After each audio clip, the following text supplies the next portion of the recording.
if you can ever work with your kids or do shit like this with your kids or do anything like that, just do it. It's so fun, man. I've done a million of these, and today's been a gift because my dorky daughter keeps wandering through and hanging out. It's so fun. Just keep writing her into your show. Yeah, right? Why not? First question, and this is a serious one. What do you have against raccoons, sir?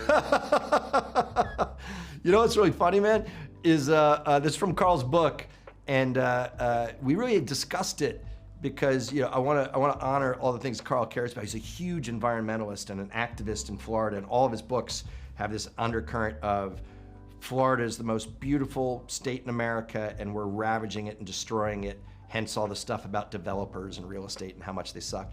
And so he even was talking to me about, he's like, I want you to show all the animals and the manatee and the spirituality of nature, and that raccoon getting pancaked was in his book. And we both talked about whether or not to keep it in. We just decided to go for it. It was a good joke. I think Vince Vaughn's reaction to it sells it quite well. So. But Vince is a hero, dude. He makes anything that's a B- into like an A, and then you take credit for it later. That's the game. Yeah, for sure. I actually wanted to get into that a little bit with you, with your sense of humor. All throughout, I'm just laughing at the language you give the characters, and whether it's something like, I can't hear you, I'm already done talking to you, yeah. Or I'm not remotely busy. But I'm still not going to do it? Yep. Is your wife ever like, hey buddy, what is this line in your script? Because it just feels like sometimes it's so truthful, and that's oftentimes my wife and I are watching your shows and she's leaning over to me and she's like, is that how you feel? I'm curious if that's how your wife reacts to your work. Look, man, sometimes I'm half stenographer, and I really do. I'm so lucky I'm surrounded by, my wife's one of the funniest people in the world, and I often tell people she's exactly like the characters she plays, only she's slightly meaner in real life, and so I steal from myself and from the people around me a lot. There's something, it's really funny because it's not even played as a joke that is in the show. It's a good Easter egg. Is that I interrupted Vince once early on before we even started shooting the show, and we were talking about something, and he's like, you know what? I'm so excited about what you're gonna say that I want to get my own thing out first, so I'm gonna finish my thing.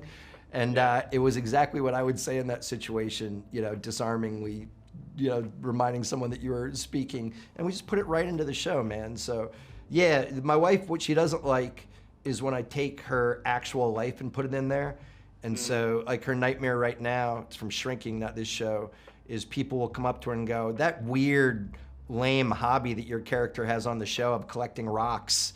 And my wife has, we have that whole rock tumbler and whatever. It's straight from her life. And so I don't think she's forgiven me for that. I think it's all great. So I hope she's more forgiving of it.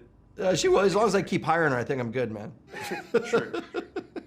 I know we're just about out of time, but is there a chance that we're going to get a FUCK Nuts shirt? I feel like that's such a great Dude, that is 100% Carl.